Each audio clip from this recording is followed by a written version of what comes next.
Have you ever wondered why your eyes can catch a flash of light in milliseconds, but still fail to distinguish specific details instantly? Today, we are diving into the surprising limits of human vision. While our senses seem perfect, there are fascinating gaps in how we process the world.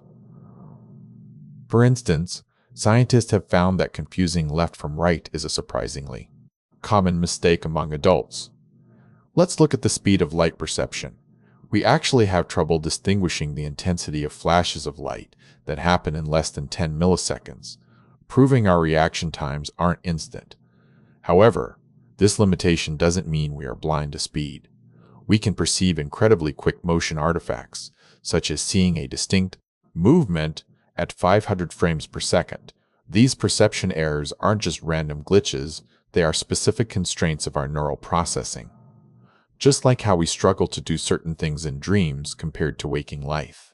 So, while we think we see everything clearly, our brains actually filter out the fastest changes in light intensity, leaving us with a slightly delayed but functional view of reality.